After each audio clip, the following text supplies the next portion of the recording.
Back YouTube. Been a while since I've done any video updates of where my Redcat Gen 7 is. I've had to tweak some things, redo some things I thought were working well for me that were not. So first off, let's start with steering. I had the Rockslide RS10 hubs and steering knuckles on, and I found out I was rubbing the inside of my tire. You can kind of see that ring that went there, and at some point even punctured through the tire altogether. Luckily I had the spare because I have the Pro, so we're still good on tires. What I have done is I've upgraded to aluminum C-hubs and knuckles from the Everest 10. What I've noticed that between the C-hub and the CVD here, this little plastic part, it's rubbing a little bit. So I'm going to end up taking these off, shaving down the inside part of the C-hub on both top and bottom, both sides.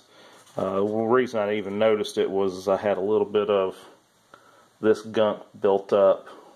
And I was like, ooh, I got some trash in there. And it wasn't trash, it was part of the axle there. So got that. After doing that, I was hitting the pumpkin again. So I bent me a slightly longer link. It stays out of the way pretty well. I kind of bent it. Let's see if you can see this. I bent it here and here to kind of angle it back, and then I kind of put it so that it's up a little higher too, to clear rocks.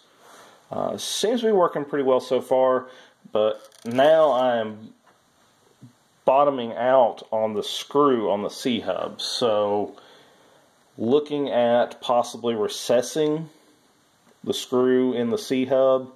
Going to order some of the metal Gen 7 C-hubs and knuckles eventually, see how they work. I have a feeling it's going to probably have the same problem. I've seen pictures of the knuckles. It does seem to be smooth like the backside of the Gen 7. So my guess is it's still going to hit that screw on the C-hub. So there's where my steering is at. I do have the longer horn on there. Looking at some of the servo mount options, some of them I'm back and forth on it. I haven't really decided which way I want to go. I don't know if I want to go servo, chassis mount servo yet or not. But that's kind of where I'm at on that. Currently running no rack on top, just because I thought it might be providing a little bit extra weight up top. May not be. So things I've got going so far. The front steering. I have seen a little bit of breaking in the plastic. I'm probably a little bit more rough on it than I should be. Got a little bit some plastic breaking up front as well on both sides. That's probably from running without the front bumper. That front bumper just catches everything. I had to get rid of it. So got rid of that. I have moved my electronics down to the sides of the electronic tower on both sides. So I've got that. That's probably helped a little. I don't know if it was really that much of an improvement, but if I ever do change the body and want to do an interior, you would probably have to do that anyway to get that stuff down so that the interior doesn't hit the electronics anyway. So I did burn the factory motor up, went ahead and bought a replacement motor. This is a 550 19 turn instead of the 17 turn from stock. Also running a 16 tooth pinion instead of the 18 tooth pinion. Feels like it's a little bit more torquey, getting a little bit more power out of it maybe. I think from what everybody's saying is where I'm losing is in the tires. I will probably be going with some Proline high racks eventually. Maybe hopefully at the beginning of the year I can upgrade those. Everybody's really saying those are pretty good. So some things I'm looking at, I run my shocks at the lowest mount on the frame. I have softer springs, so I'm getting I'm getting full compression out of my shocks now, which is awesome. Looking at possibly taking off an angled piece on this inner fender so that these tires aren't hitting that, especially if I go with the taller 4.75 tires. I'm definitely going to have to do something with these inner fenders, and possibly even on the body where probably like where the turn signal sticker is. That'll probably have to go as well. Like I said, just some things I'm thinking about in the future. So those are kind of where I'm at the moment. I have shortened my rod ends on these outside links on both sides by about 1 millimeter on each rod end.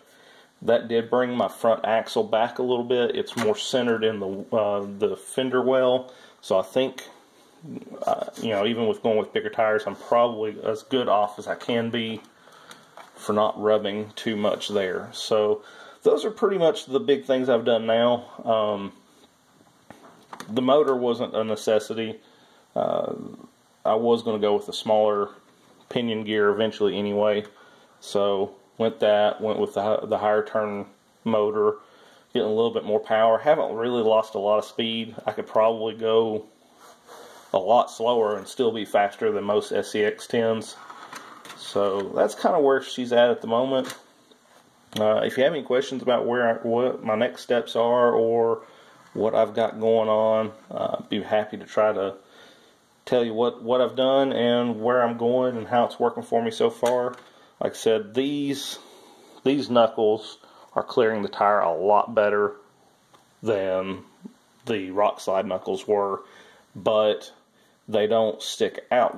Since they're not as close to the tire, that means when you turn all the way, they are bottoming out a little quicker. So got to figure out something on that. I'm not getting near the turn I was. I'm hoping if I can recess that screw that will get me really close back to where I was, or that the factory, the OEM Gen 7 metal components, maybe that fixes that problem too.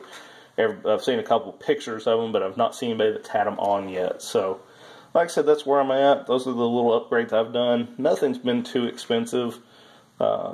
Even this hardware was only like 20 bucks or so, so that wasn't too bad. That's really about the only thing I've bought. This was all free, moving this stuff down, moving the shocks. I got the springs for free, but I think you can get the springs pretty cheap from eBay or any place like that. Just search for Rockside RS10 springs. They'll say they're super soft springs. They pretty are. I mean, they're pretty well soft. Sometimes the truck does kind of sit at a little bit of an angle, but I'll take that.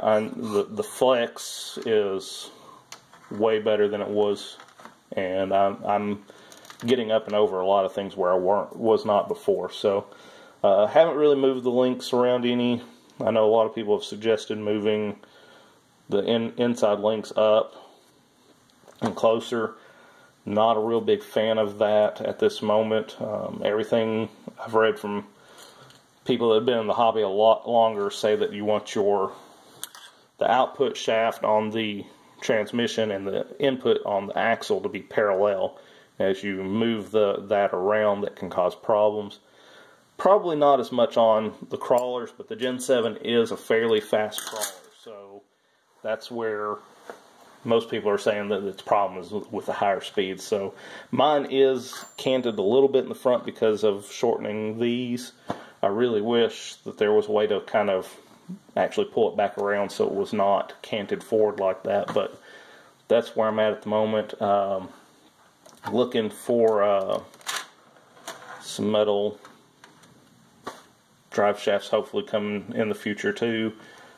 Would love to have something with a smaller pumpkin too on the axles, but I'm not going to go with SCX axles at this moment. So wait and see what people come out with and what we can do with factory replacement parts. And there's where she's at so far. And like I said, if you have any questions, let me know.